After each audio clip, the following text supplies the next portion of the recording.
Hace solo algo más de una semana que arrancamos con Streaming Norita, como te venimos contando, un streaming con legado. Y en un rato te vamos a contar por qué se llama Norita. Me han parado, me han dicho, ¿y por qué Norita? Porque claro, ahora todos le ponen nombres de mujeres, está Olga y está Eva. No, Norita tiene un significado, obviamente, un concepto, y por eso hablamos de legado. En un ratito te vamos a dar todos los detalles de por qué elegimos ese nombre. Mientras tanto, te cuento que este programa se llama Una vida tranquila. Claro, ponele, vos me vas a decir. Obvio, porque desde siempre que uno tiene uso de razón nos vienen prometiendo una vida tranquila. Pero de tranquila, la República Argentina, la política y la economía tiene bastante poco, a veces casi nada. Te vamos a contar entonces qué esperamos de esa vida tranquila y cómo nos intranquilizamos casi todos los días. Y lo voy a estar haciendo con Ezequiel Orlando, que me va a acompañar y te va a contar todo aquello que no entendemos y no sé si alguna vez lo entenderemos cuando hablamos de economía. ¿Qué tal, Zeta? ¿Qué tal, Rosario? Un placer estar acá en Norita, además que es una figura tan representativa de la lucha, de lo que, bueno, a nosotros nos inspira a seguir adelante. Y mi trabajo va a ser ese, que entendamos todos lo que está pasando por delante y también lo que están haciendo por detrás, porque muchas veces te muestran una cortina de humo para esconder lo que realmente sucede en la economía, y ese va a ser el trabajo que voy a tratar de descifrar aquí en cada programa. En un ratito te voy a preguntar algunas cuestiones, porque la verdad, a ver, vamos a hacer un pequeño repaso. Ganó Milei las elecciones presidenciales, lo primero que hizo fue devaluar 118%, los precios se fueron a las nubes, ganaron 4 o 5 vivos de siempre, se llevan la plata en pesos, grandes ganancias en pesos y pretenden llevársela en dólares. Y ahí viene la cuestión del cepo, que cuando levantamos el cepo, que si lo hacemos ahora, que si lo hacemos después, que cuál es la cotización del dólar, porque si no el campo no te liquida, entonces estamos viendo qué hacemos con los puts. ¿Qué son los puts? Bueno, los puts son seguros. Yo no entiendo esas cosas raras. Nadie le quería comprar los bonos a Milei, ¿no? Al gobierno. Entonces, para que los bancos puedan comprarlos, les dio un seguro de liquidez, para que lo puedan canjear en cualquier momento por pesos. Esos son los puts. Bueno, vía puts o no vía puts, la cuestión es que el dólar sigue subiendo. Bajó en las primeras horas e igual el dólar sigue subiendo. Y siguen subiendo también los precios de los alimentos. Es decir, que lo que en realidad pasa es que los pesos que tenés en el bolsillo cada día valen menos, y en realidad con esos pesos que tenés en ese bolsillo cada día podés comprar menos y pagar menores cosas. Por tanto, tu calidad de vida se deteriora, y para eso no tenemos ningún ranking, ningún minuto a minuto, pero vos lo sentís sin lugar a dudas. Esto es lo que está pasando. Ahora bien, admiten que las reservas del Banco Central cayeron en 3.000 millones de dólares. Estamos en rojo, 3.000 millones de dólares. Para sostener los planes económicos de estas características, cuando hablamos del neoliberalismo, ya lo pasamos en la dictadura. Se orquesta un plan represivo. Es decir, si no podemos que te aguantes las cosas porque vos legalmente con tus derechos salís a la protesta, entonces vienen los palos. Siempre se hace este tipo de cosas. Y sumado a los palos, que han tenido detenidos, y ya lo sabés, a muchachos que estuvieron allí en la manifestación del 12 de junio, más de un mes, con excusas ridículas, como que eran terroristas y que pretendían hacer golpes de Estado, lo que hacen es amedrentar, lo que hacen es adoctrinar, lo que hacen es decirte, ojo, querés salir la próxima vez y mirá que una de esas te dejamos en galera más de un mes, porque sí, porque nos parece, porque así nos pinta. La cuestión es que mientras está pasando esto y tenés un sistema represivo, te enterás, para seguir sosteniendo esos sistemas, que la AFI, que tiene que ver con la inteligencia de un país, ahora vuelve a llamarse CIDE, esa Secretaría de Inteligencia del Estado, esos sótanos de la democracia que ya pensamos que se habían dejado para siempre, y empieza otro agregado a ese sistema represivo, que tiene que ver con el espionaje, o con los seguimientos, o con la persecución a periodistas, a empresarios, a opositores, a políticos, a pensadores, porque parece ser que otra de las cosas que tenemos en la Argentina es que molesta bastante que pienses, y que pienses distinto al gobierno. Ya le pasa a los propios funcionarios del gobierno de Milei. Dicen algo que no les gusta, chau, afuera, el afuera de Milei. Afuera la AFI, viene la CIDE, vienen los sótanos de la democracia. Afuera en la Casa de Gobierno los periodistas que también preguntan cosas que no nos gustan, porque ahora vamos a hacer una conferencia de prensa con periodistas de élite, porque los periodistas tenemos que demostrar que estamos en condiciones que merecemos estar cerca del presidente de la Nación. Todo esto es realmente muy delicado. Y te lo cuento porque me parece que en el día a día que tratamos de llevar adelante las cuentas, de mandar los pibes al colegio, de tratar de tener una vida tranquila en algún aspecto, lo que sucede son estas cosas por abajo. Hoy no le das importancia a que vuelve la CIDE, no le das importancia a lo que pasa en la Casa Rosada, no le das importancia a una declaración y mañana terminan contra vos. Entonces, ojo, hay que tener mucho cuidado, porque además las previsiones de aquellos que deciden por nosotros, bancos mundiales, fondos monetarios internacionales, dicen que la recesión o la caída del PBI en la Argentina de 2,8 se va a 3,5, es decir, la caída se profundiza, la industria se cae, hay despidos, hay retiros voluntarios, hay menos trabajo y la plata que lográs conseguir vale menos. ¡Qué panorama, mamá! No te quiero arruinar el día, pero bueno, también tenemos que contar estas cosas. Alguien las tiene que decir.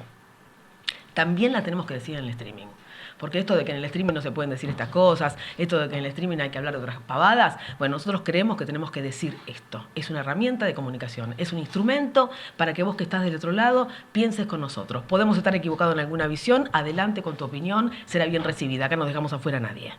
Con respeto, nosotros aceptamos cualquier opinión. Esta es la nuestra.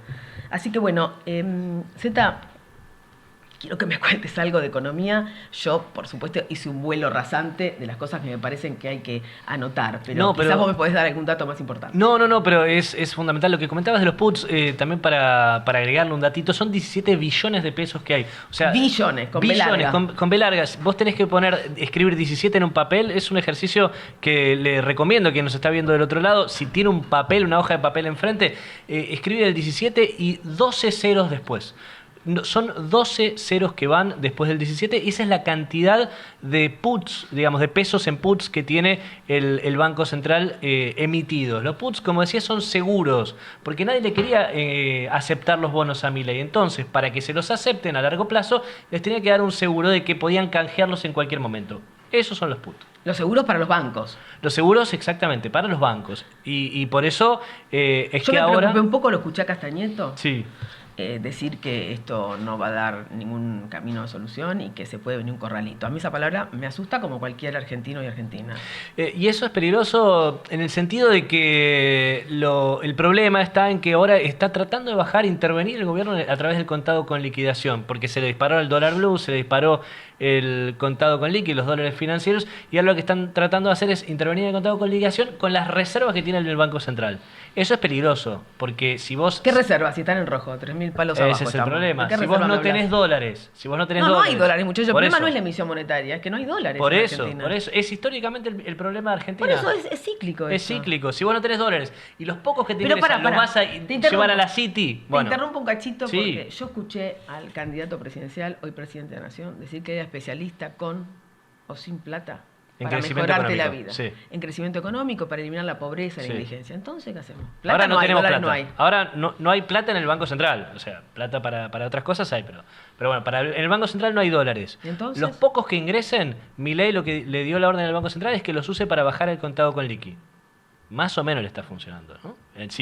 Según la UCA, pobreza llegó al 55%. Sí, pero no es un problema para Milei. 18% de la indigencia. No es un problema para Milei. No es un problema para Milei. No, el problema para Milei son los puts. Y el precio del dólar. Aunque después salga Adorni a decir que no. Salí a la calle y preguntale a cualquier argentino o argentina de la vida diaria que pretende tener una vida tranquila, ¿qué son los puts? No lo vas a ver. Cualquier cosa, le puedo decir. Sí, pero para Milei ese es el problema.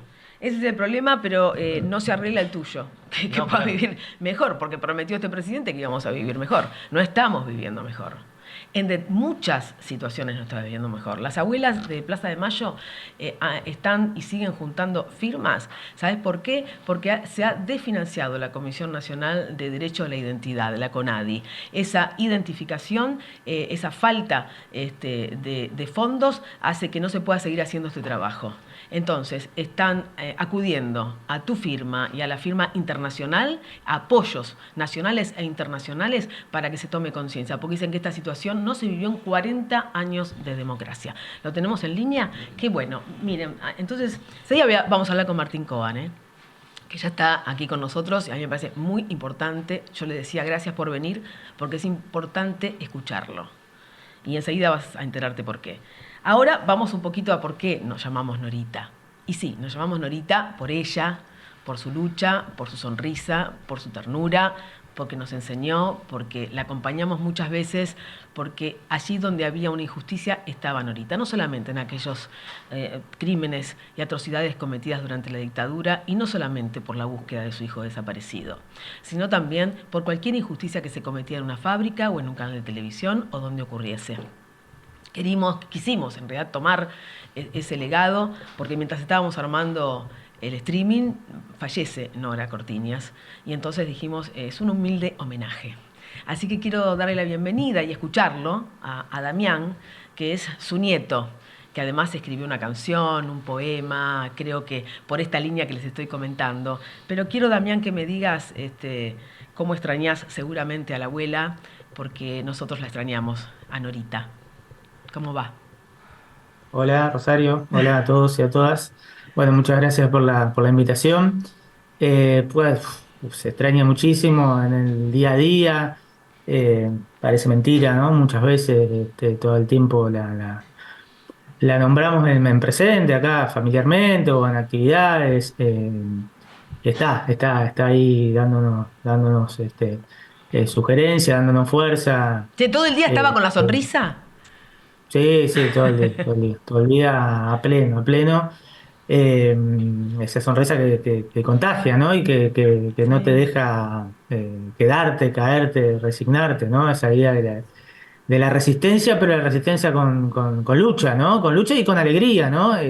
Esto bueno, con alegría y con tesón, ¿no? Y con compromiso y con estar siempre en todos lados, ¿no? O sea, esta idea de por qué la quieren, la reconocen en todos los lugares, bueno, precisamente porque ella estaba en todos los lugares a la vez, o no sabemos cómo, pero esta idea de llegar a todo y de hacer propia todas las luchas, ¿no? Que comenzó con la búsqueda de mi viejo, de su hijo, eh, sin saber, siendo una ama de casa, ¿no?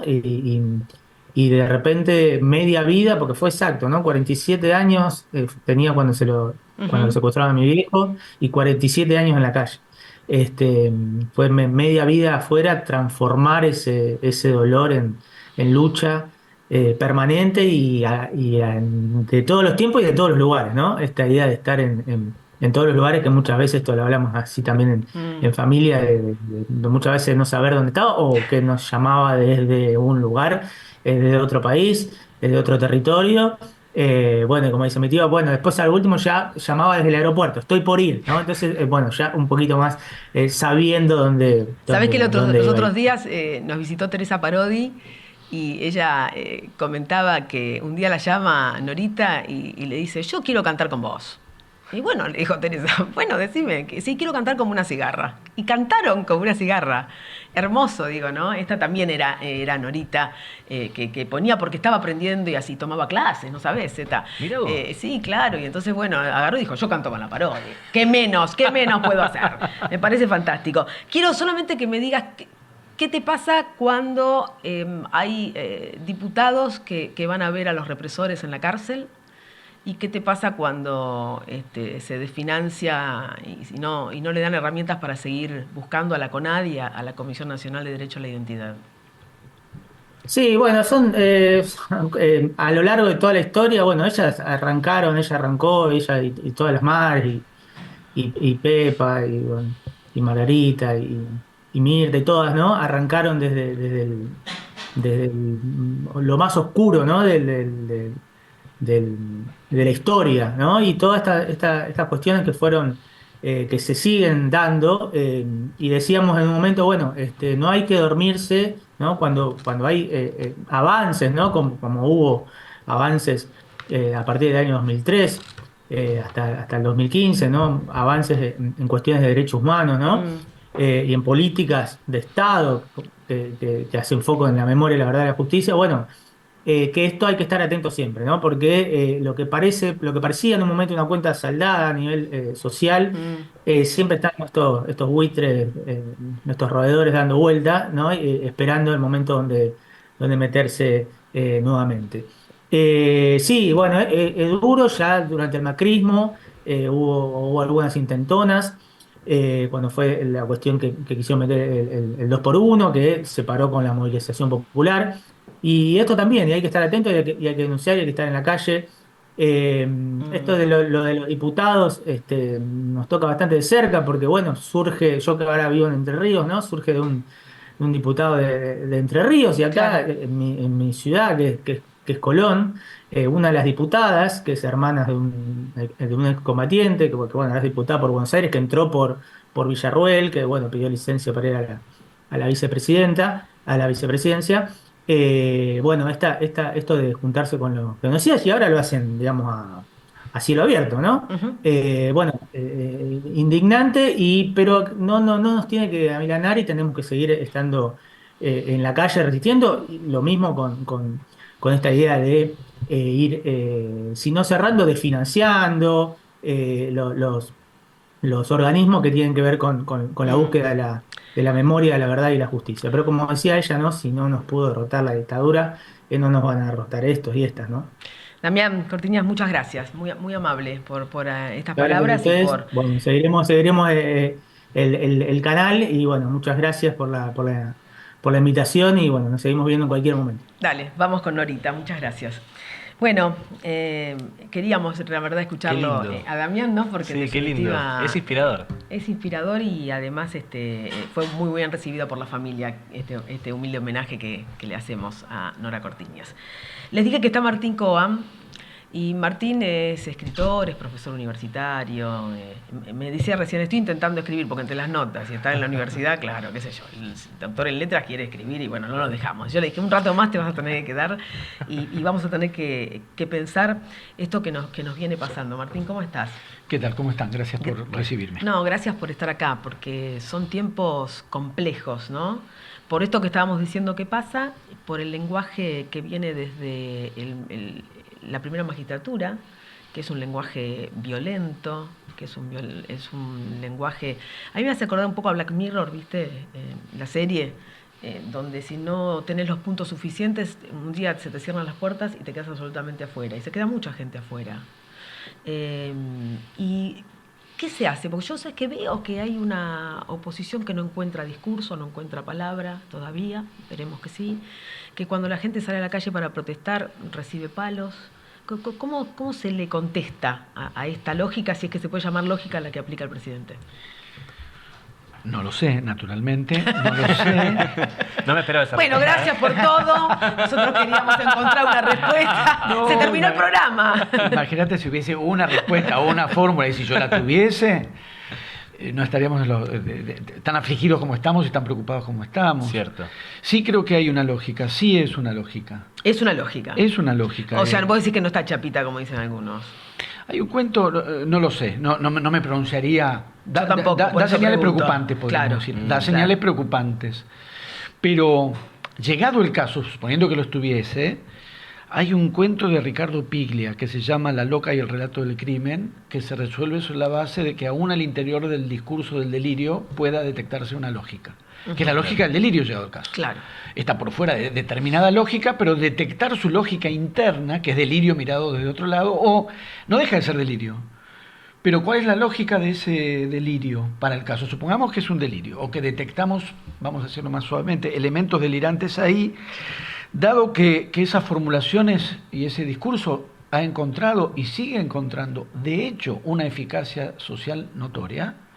Sí tenemos que preguntarnos cómo funciona y el porqué de esa eficacia, porque la eficacia no solo la ha logrado, sino que la mantiene. Absolutamente. Entonces, desestimar más allá de lo que uno piensa, no más allá de lo que uno piensa, lo que uno Ni piensa es que todo eso desestimar está ni equivocado. subestimar, me parece. En eso estoy pensando, porque si uno dice, si uno simplemente descarta, sobre la base que uno está en desacuerdo, yo estoy en desacuerdo con sus formulaciones, con el contenido y con algo que no es solamente la forma. Para mí no es exactamente un problema de formas, digo porque el propio jefe de Estado ha hablado de las formas Y decir la forma me parece que es una manera de reducir la eficacia o la modalidad de un discurso, porque no hay una separación forma-contenido.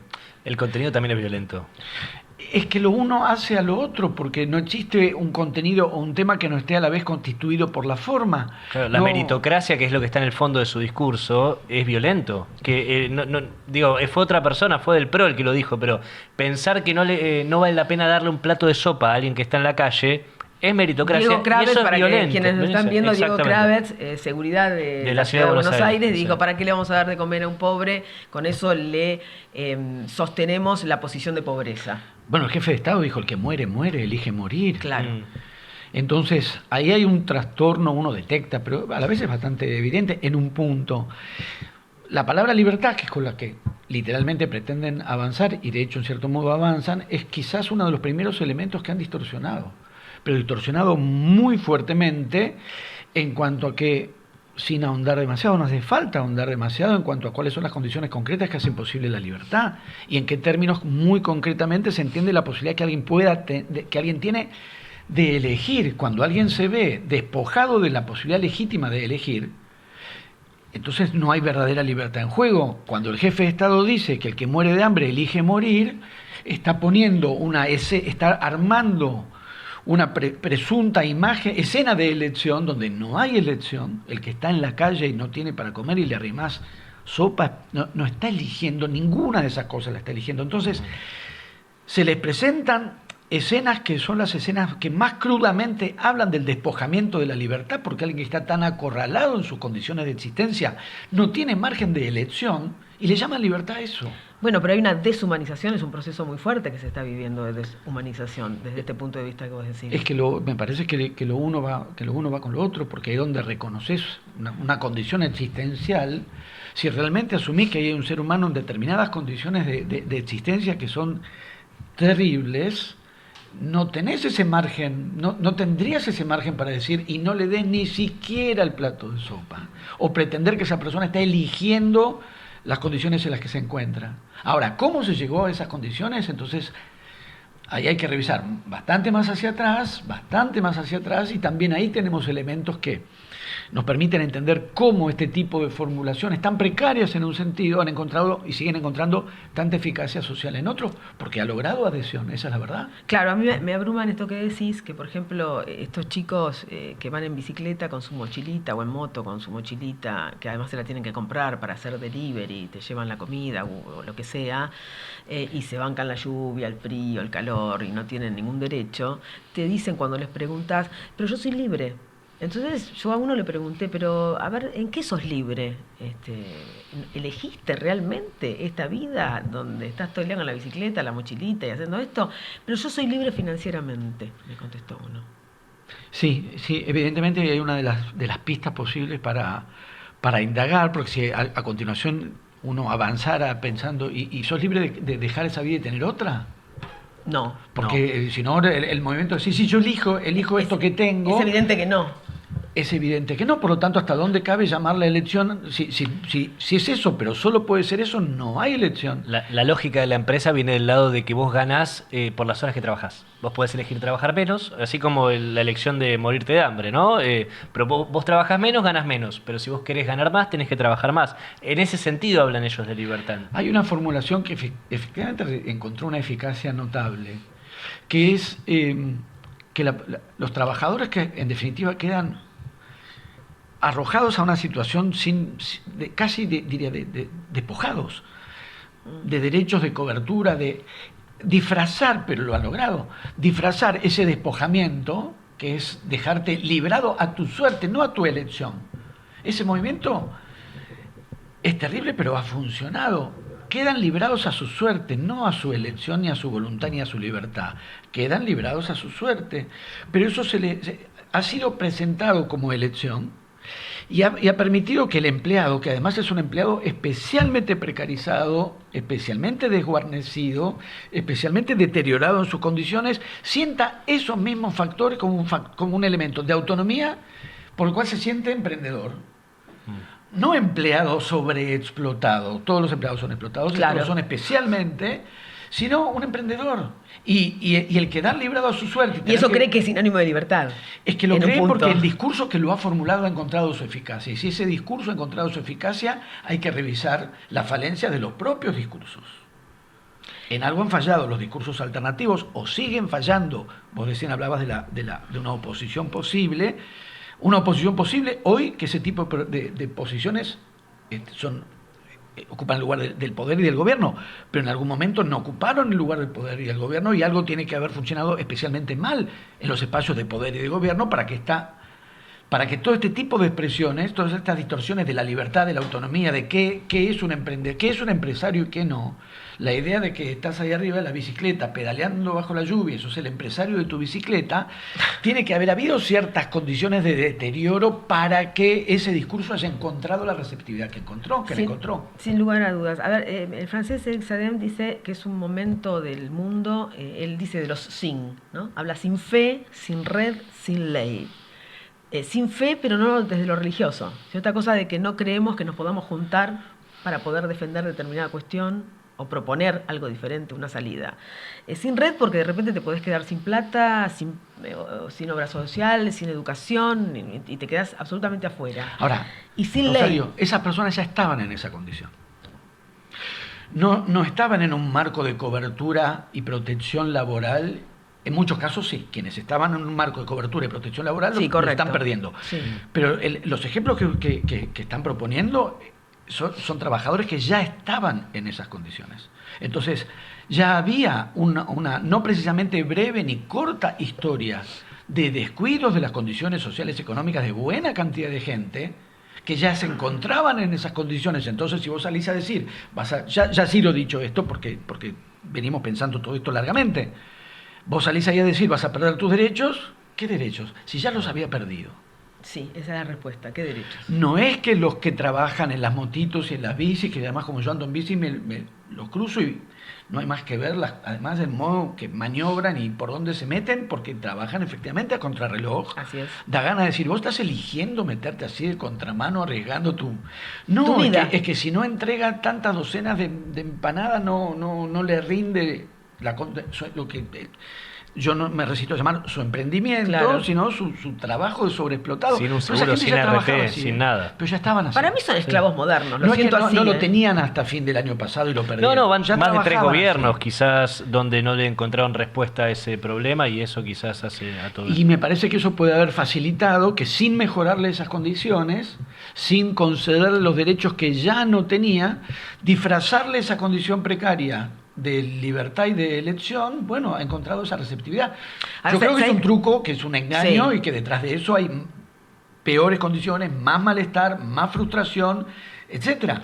Pero insisto, por algo encontró la eficacia que encontró. ¿Sabes qué me preocupa? Que los que dicen esto, efectivamente, antes no tenía nada, así que si la democracia no les da respuesta y la democracia no les permite tener una vida mejor, proyectos, los pibes no se pueden ir a la casa de los viejos, no pueden alquilar, no pueden hacer nada.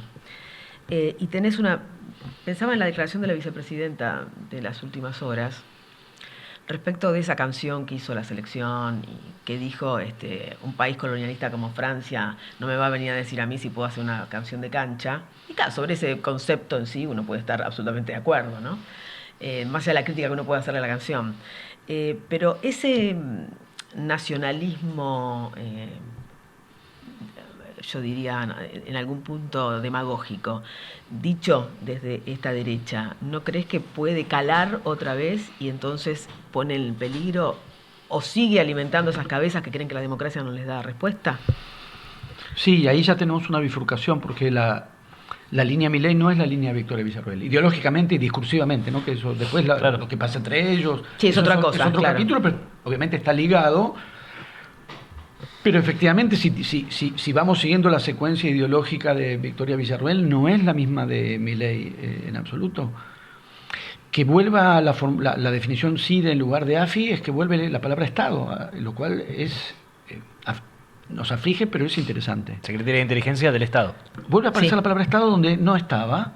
claro, pero fíjate, Se el vuelve a Estado llamar está Estado. relacionado o al uso de la fuerza, que ahí sí te sirve el Estado. A la represión. Exacto, o al espionaje o a la persecución. Con lo cual, si bien la articulación, vuelvo ahora a la figura del jefe justamente de Estado, que sería Milei, la parte del capitalismo ya la estamos viendo en anarcocapitalismo, la parte del capitalismo queda claro. Y lo anarco ahí donde está en alguien que fortalece el aparato represivo del Estado.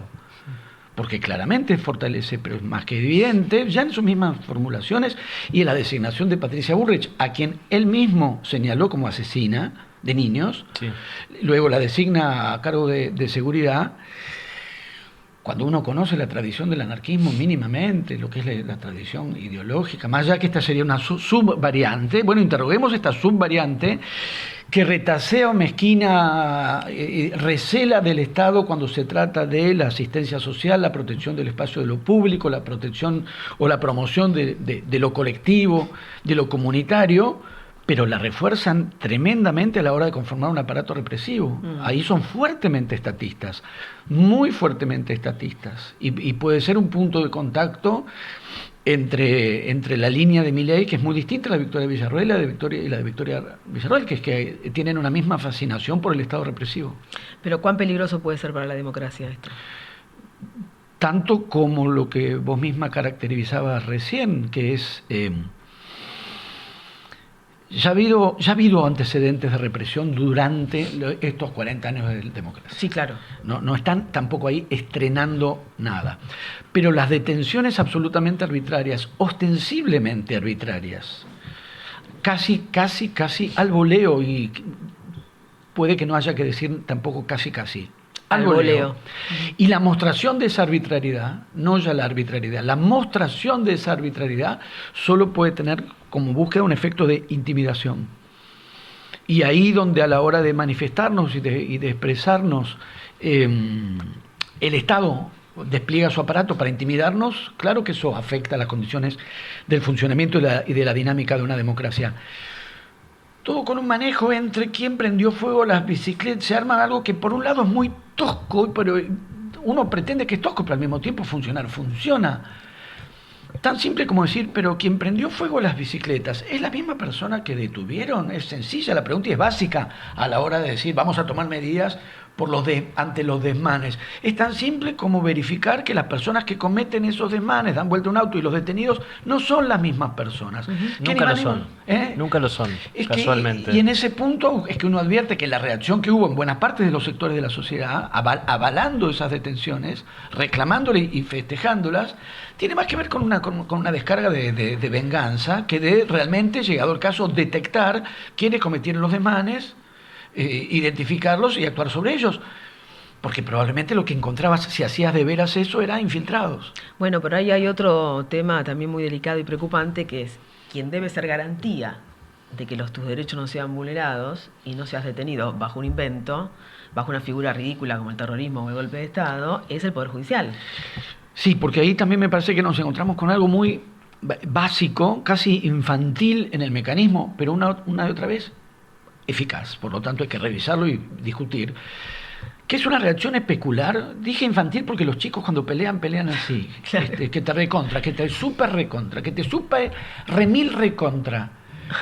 Que es que como terminan, pese a invocar el sintagma anarco de por medio, quedan o cercanos o reivindicando los segmentos, como sabemos, más atroces del aparato represivo del Estado y del terrorismo de Estado en la historia argentina. Esto es evidente, digo, como decía recién, es a cielo abierto, es explícito, lo decía Damián recién.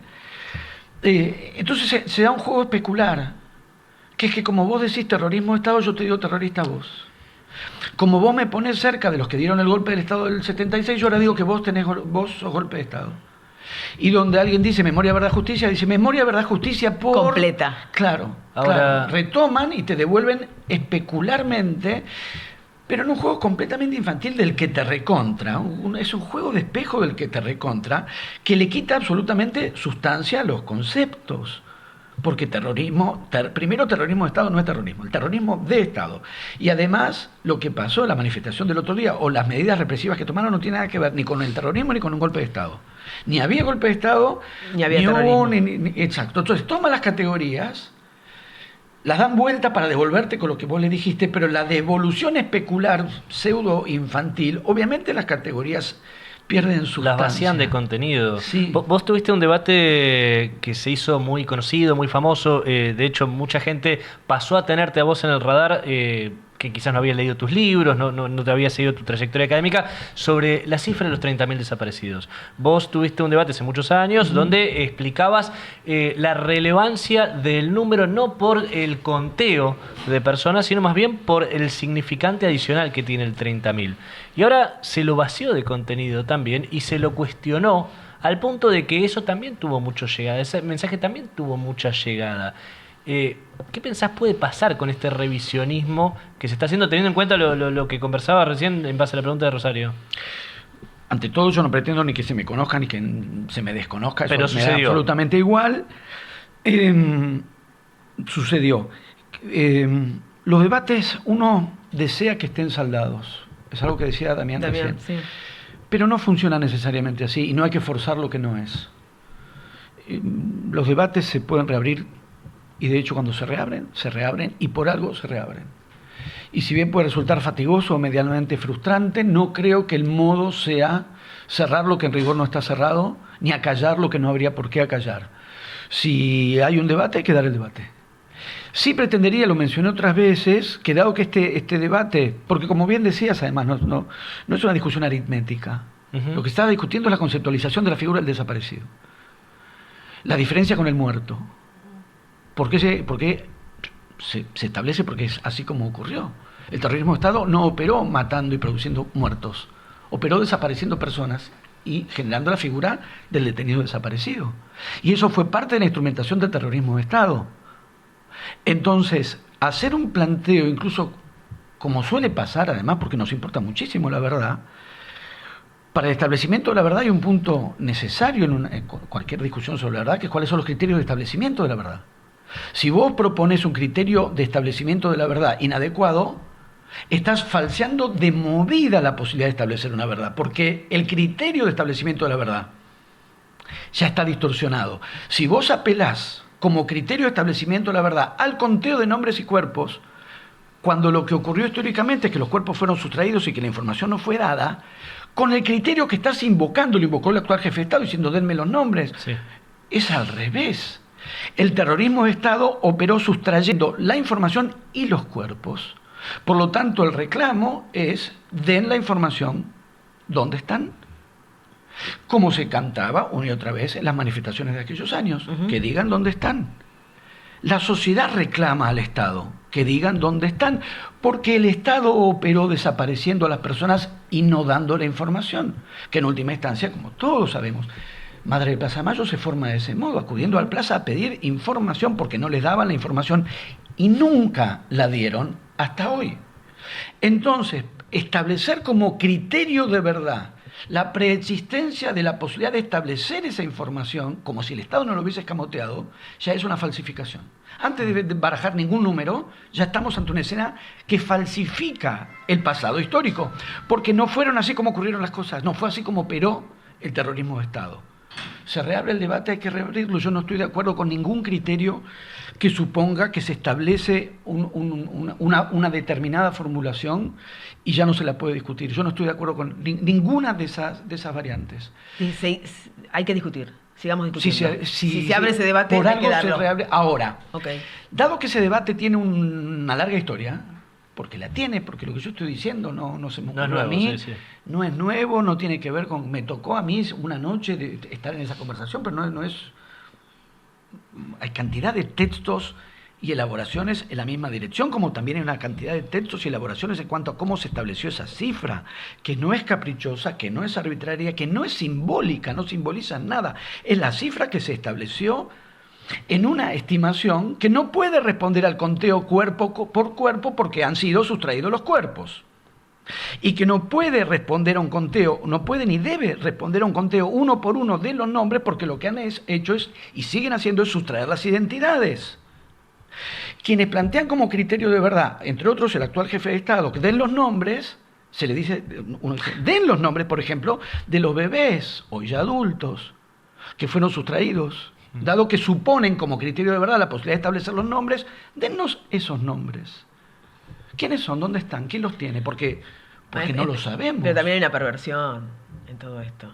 Es perverso el debate. Me temo que sí, hay una parte que sí tiene una zona muy oscura, sórdida, claro. muy sórdida, que es algo que duele mucho, que ha producido y sigue produciendo mucho dolor, y a veces te encontrás, no es el caso, no me estoy refiriendo ahora de las situaciones que me pueden haber tocado a mí, eso para mí es menor, obviamente, en mi propio caso, pero son situaciones que involucran altísimo grado de dolor y a veces te encontrás con personas a las que no les importa en absoluto. Entonces, ¿en qué posición de debilidad quedás eventualmente para ese debate cuando a uno se le juega algo muy doloroso? No a título personal. No. Frente a alguien que no le importa, que en el fondo no le importa, entonces siempre va a dar la discusión con una levedad, con una ligereza y con un cinismo que uno no tiene ni pretende tener. Ahora, aún así es preferible, me parece, a pretender clausurar una discusión que por algo se reabre. Sí, lo que uno empezaba, retomo esto solo, dado que esta discusión tiene su historia, tiene 40 años de historia y aún más de 40 años de historia. Correcto. Cuando una discusión se reabre, se está reabriendo. Quiero decir, mínimamente, un mínimo, no sé por qué tampoco ya me resigno y digo mínimo, no. Una medida razonable de honestidad intelectual cuando uno está reabriendo una discusión, mínimo conocimiento, otra vez digo mínimo, pero porque estoy aplastado por la desazón. De lo que ya ha sido discutido, la discusión no empieza cuando uno llega. Correcto. Entonces, si vos estás justamente reabriendo un debate, no lo estás inaugurando, estar mínimamente al tanto de la historia que esa discusión tiene, la elaboración que ya ha existido, las intervenciones que ya han existido, para darle a ese debate, que por cierto es tan doloroso por lo demás, un mínimo de rigor. El país tampoco, ¿no? Es cuando uno llega. Entonces, quería, para cerrar, Martín, hacer referencia a 2 veces junio, porque estamos en julio, mes de la independencia, y las curiosidades de esta época. En julio se firma un pacto de Mayo, que ni siquiera es un pacto. Entonces yo quería tomar esa fecha, la del 9 de julio, y poner la otra voz de julio, para hablar de esto. Que estamos un poco en ese punto. Cuando dicen libertad no es libertad, cuando dicen julio es mayo, cuando dicen pacto no es pacto, y uno entonces empieza a decir, que, en definitiva, ¿de qué estamos hablando cada vez? ¿De qué estamos hablando cada vez? Si la falla del mercado no son fallas del mercado, si la libertad no es libertad, si julio es mayo, y si el pacto no es pacto, ¿de qué estamos hablando realmente? Exacto, cada vez? ¿De qué estamos hablando? En la novela que yo escribí, que generosamente mencionás, pero no solo ahí, también en cantidades de textos, en Villa de Luis Guzmán y cantidades de textos, son intentos desde la literatura, ni siquiera digo ni de mostrar, ni de testimoniar, ni de denunciar, tratar de entender cómo fue posible que pasara lo que pasó. Y me parece que esa pregunta, que va en parte hacia atrás, va también hacia adelante y va también hacia el presente. Me parece que en esa indagación, en principio retrospectiva, de cómo, no qué pasó ni denunciar lo que pasó, que ya está hecho por otra parte. Pienso ahora en textos literarios. Una indagación de cómo fue posible que pasara lo que pasó, me parece que puede ser algo muy iluminador también para el presente. Bueno, vas a tener que empezar a escribir 2 veces julio. ¿Te parece? Veremos. Si te dejamos todas las notas que te pedimos, más la actividad universitaria. Está muy bien también. El de la actividad universitaria requiere también, ya que lo mencionás, el acuerdo, si es que se le puede llamar acuerdo, que se estableció después de la marcha multitudinaria en defensa de la educación pública. No están cumpliendo con lo que prometieron. No están cumpliendo, y además lo que prometieron y el arreglo inicial era para sostener el presupuesto de la infraestructura de las universidades. Así es. El salario docente te lo debo, no se tocó. te diría el filósofo. Sí, pero los docentes ya estábamos ganando muy mal y estamos... Emergencia salarial está... Es que sí, entonces también ahí hubo un anuncio de solución. Otra vez la palabra la solución no incluía ni más ni menos que lo que se les paga a los docentes. Entonces sí, la educación pública, por supuesto que es motivo de orgullo. No sé por qué digo por supuesto, porque el gobierno actual la defenestró, la denigró, la desmereció, se encontró con una marcha multitudinaria que los obligó a detenerse un poco, pero fueron muy despectivos respecto del trabajo de los docentes de la Argentina y respecto de los estudiantes de la Argentina. Fueron muy peyorativos. ¿Encontrás, y ya cierro, ya sé que tengo que cerrar, ¿encontrás esperanza en esos chicos, digo, chicas con las que vos hablás, les das clase? Sí, porque además no lo pondría en términos de una partición etaria, no es un problema etario. Habrá problemas y hay obviamente marcas específicas de qué pasa con los jóvenes, sí, pero no tenemos una sociedad que encuentre estos problemas que hemos tratado de abordar mínimamente. No es un problema de los jóvenes, no es solo de los jóvenes. De manera que encuentro las mismas posibilidades y eventualmente más hemos pasado otras situaciones en la historia argentina, pasará esta también. Hoy por hoy... El tema es cómo quedás y después cómo reconstruís, ¿no? Sí, porque el daño es muy grande. Claro. El daño está siendo muy grande y por ahora coexiste con lo que no deja de ser la perseverancia de una ilusión, de una esperanza, de quienes creen en la actual gestión de gobierno sobre la base de que prometió, y también ahí hubo una gran eficacia, no prometió bienestar inmediatamente. No, al contrario, con sacrificio. Sacrificio y sufrimiento a cambio de una redención que yo creo que no va a llegar por esta vía, pero mientras todo eso transcurre, la esperanza de muchos, yo creo que está destinada a chocar fatalmente contra una realidad que ya es cada vez más brutal. Pero bueno, ya pasará. ¿En este marco tenés una vida tranquila vos o ni ahí? Lo de la vida lo cedo. Dame una tarde tranquila y ya con eso... Con eso firmo. Apostamos. Gracias, Martín Coban. No sé si esta es una tarde tranquila. No sé, pero me encantó charlar con Martín también. Coban. Espero que la verdad se disfrute del otro lado como nosotros. Son esos pequeños momentos de sabiduría que todos necesitamos y qué suerte que tenemos a personas como Martín Coban, que además lo deja en su literatura, en sus cuentos, en sus novelas, en sus ensayos y que nos ayuda a pensar un ratito. Esa era la idea de Una vida tranquila. ¿Nos despedimos? Dale. Chau. Hasta la próxima.